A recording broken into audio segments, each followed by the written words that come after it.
গিয়েছিলাম ঢাকাতে পার্সোনাল নিজের কাজে, হঠাৎ করে মনে পড়ে গেল আমাদের যে ভান্ডারীপোলের প্রথম ম্যাচ ছিল আজকে। প্রথম ম্যাচ হিসেবে ভালো দর্শক ছিল আজকে। প্রতিবারের মতো এবারও কিন্তু আমাদের টিমের নাম ছিল নবানকুল। চল্টুর শরীর খারাপ থাকার কারণে কিন্তু চল্টু আজকের ম্যাচটা খেলবে না। যদি শরীর ভালো থাকে তাহলে কিন্তু অবশ্যই নামতে পারে। ওল্ড প্লেয়ার হাসান কিন্তু আবারও কামব্যাক করছে আমাদের টিমে। তো চলেন বেশি কথা না বাড়িয়ে আজকের খেলাটা আমরা শুরু করি। আর কি কি হইলো এই ম্যাচের ভিতরে সবকিছু জানাচ্ছি আপনাদেরকে। অবশ্যই সবাই লাইক কমেন্ট শেয়ার করে পাশে থাকবেন সব সময়।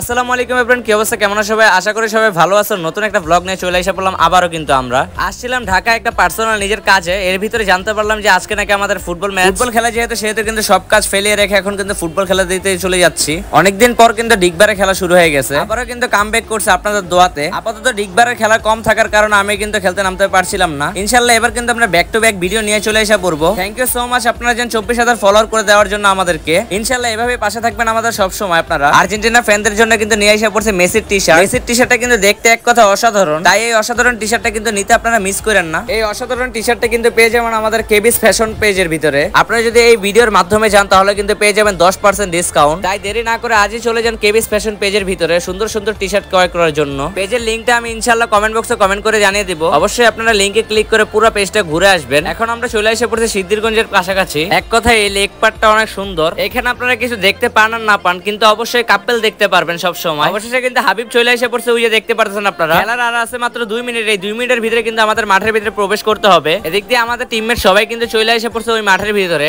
প্রতিবারের মতো সবসময় আমি লেট করে ফেলি। আজকের ভিডিওটা কে কোথা থেকে দেখতেন সেটা কিন্তু অবশ্যই কমেন্ট বক্সে কমেন্ট করে জানিয়ে দিবেন আপনারা। অবশ্যই কিন্তু আমি মাঠের ভিতরে চলে এসে পড়ছি। আর ওই যে লাদেনের সাথে দেখা হয়ে গেল, আর বাকিরা এখানে আছে। মাঠে নাকি একটা খেলা চলতেছে, ওই খেলাটা শেষ হওয়ার পরে আমাদের ম্যাচ। তাই আমরা সবাই মাঠের বাইরে থেকে খেলা দেখতেছি। আজকের ম্যাচটা খেলতে যাচ্ছে হামিম, লাদেন, হাসান, রাতুল আর আমি। চল্টুর শরীরের অবস্থা ভালো না থাকার কারণে চল্টু কিন্তু প্রথমে হাফ টাইম নামতে নাও পারে। তাই চল্টুর বদলে আজকে কিন্তু খেলবে আমাদের হাসান। হাসান আবার স্কোয়াডের ভিতরে চান্স পেয়েছে। এবার কিন্তু ভালো কিছু দেখাতে হবে। বাই দ্য ওয়ে ভান্ডারীপোলের খেলাটা কিন্তু আমাদের হাসানই নিছে। যেহেতু এই খেলাটা হাসান নিছে সেহেতু কিন্তু হাসানে বেস্ট ট্রাই করবে। আজকে যেহেতু আমাদের প্রথম খেলা হিসেবে বেস্টটা ট্রাই করব আমরা। আজকের ভিডিওটা কে কোথা থেকে দেখতেছেন সেটা কিন্তু অবশ্যই কমেন্ট বক্সে কমেন্ট করে জানিয়ে দিবেন। আর আমার গোলকিপার খেলাটা আপনাদের কাছে কেমন লাগে সেটা কিন্তু অবশ্যই কমেন্ট বক্সে কমেন্ট করবেন। আমার মতো গোলকিপার যে আছেন সেটাও কিন্তু অবশ্যই কমেন্ট বক্সে কমেন্ট করবেন। এখানে কিন্তু ভাই বেরা তো সবাই চলে এসে পড়ছে। অনেকেই আমাদের খেলা দেখে, অনেকেই দেখতে আসছে। অবশ্যই কিন্তু আমরা রেডি হয়ে এখন মাঠের উদ্দেশ্যে নামতেছি। আজকে নাকি শুনলাম আমাদের সাথে কমিটি টিমের খেলা। কমিটি টিমের সাথে খেলা যেহেতু মনে হয় না যে আমাদের পক্ষে টানবে কোনো, তবুও আমরা হাল ছাড়ছি না। ইনশাআল্লাহ খেলাটা জিতবো আমরা। এদিক দিয়ে সবাই রেডি হয়ে এখন মাঠের উদ্দেশ্যে চলে যাচ্ছি।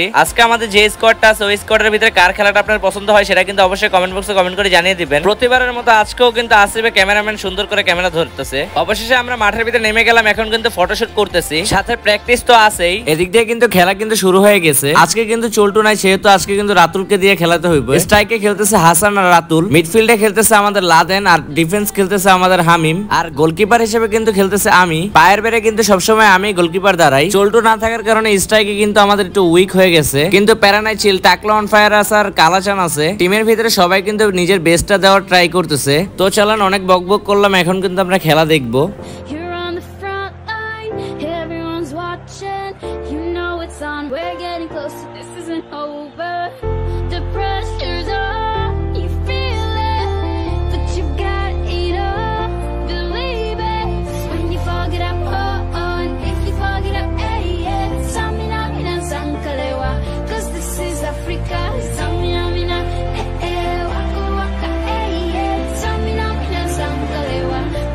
For Africa, listen me, oh God, this is our motto.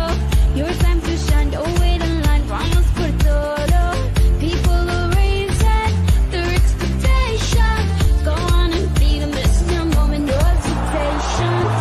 Today's your day, I feel it. You've paved the way, believe it. You get down, get up, oh, oh, you get down, get up, hey, hey. Samina, ina zangalewa. This is Africa.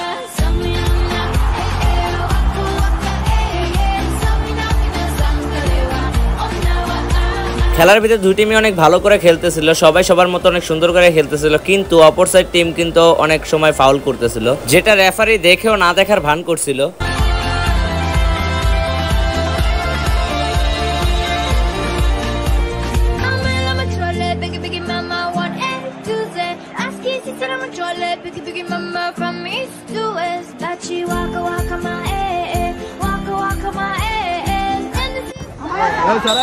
অপর side team কিন্তু হাত দিয়ে একটা বল ঠেকাইছে, কিন্তু এখানে কিন্তু একটা কার্ডও দেয় নাই রেফারি। ভাবছিলাম সুষ্ঠু খেলা হবে, বাট এখানে দেখতেছি যা এটার জন্য মোটর প্রস্তুত ছিলাম না। এমন খেলা হলে ভুলেও আসতাম না, কারণ এই যে দেখেন কি খেলা ফেলতেছে এগুলা। যাই হোক, যেহেতু এখন টুর্নামেন্ট নিয়ে ফেলছে সেহেতু শেষ পর্যন্ত খেলতে হবে। সত্যি বলতে প্রথম ম্যাচ খেলার পর দ্বিতীয় ম্যাচ খেলার কোনো আগ্রহই ছিল না। মেইন রেফারির ছিল ভুল ডিসিশন। তো দেখতে দেখতে কিন্তু হাফ টাইম হয়ে যায়। আমাদের স্কোয়ার 0, ওদের স্কোয়ারও 0। চল্টু না থাকার কারণে কিন্তু ফিনিশিং পাচ্ছি না আমরা। তাও আমাদের টাকলা অন ফায়ার আর কালাচান কিন্তু ভালোই অ্যাটাক দিতেছিল। এই ভান্ডারিপুল যারা যারা টুর্নামেন্ট নিয়েছেন অবশ্যই কিন্তু কমেন্ট বক্সে কমেন্ট করে জানিয়ে দিবেন যে আপনাদের সাথে কেমন হয়েছিল। আর এই ভিডিওতে এখনো যারা লাইক কমেন্ট শেয়ার করে দেন নাই তাড়াতাড়ি করে ফেলুন। হাফ টাইমের পর আবারও খেলা শুরু হয়ে গেছে। খেলা শুরু হয়েছিল একটু দেরিতে, তার কারণে কিন্তু সন্ধ্যা সন্ধ্যা ভাব হয়ে গেল। This one's for Africa.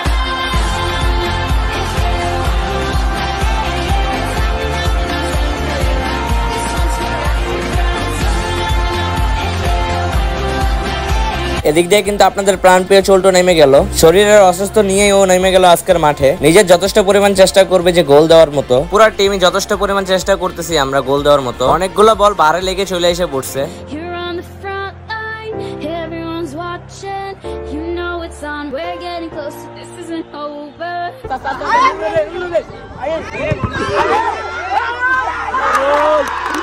আচ্ছা, এটা কি আদৌ গোল হয়েছে আপনাদেরকে আবারও দেখাইতেছি, দেখেন সুন্দর করে। অপর সাইড টিমের কিন্তু গোলকিপার মানে আমাকে কিন্তু ওরা পিঠের ভিতরে একটা পাড়া দিয়ে মানে ভিতর দিয়ে ঢুকাই লাইতেছে। এটা কি আদৌ গোল হয়? আদৌ কি এটা ফাউলের কাতারে পড়ে না? কমিটি টিমের সাথে খেলা পড়ছে দেখে এরকম অত্যাচার। একে তো অনেকগুলা ভুল কল দিতেছে, দ্বিতীয়ত ওদেরকে সাপোর্ট দিয়ে খেলতেছে অনেক। তাহলে ভাই খেলার দরকার কি? এমনিতেই জিতে দেন। আমি আপনাদের জন্য কমেন্ট বক্সটা রেখে দিছি, এই কমেন্ট বক্সে কিন্তু আপনারা জানাবেন যে এটা গোল হয়েছে নাকি গোল হয় নাই। যাই হোক, এখন যেহেতু গোল দিয়ে দিয়েছে সেহেতু এটা গোলই হয়ে গেল। এখন যেহেতু ওদের একটা গোল হয়েছে সেহেতু আমাদেরও একটা গোল দিতে হবে, তাহলে ম্যাচটা ড্র করতে পারবো, আর না হলে আমরা হেরে ফেলবো।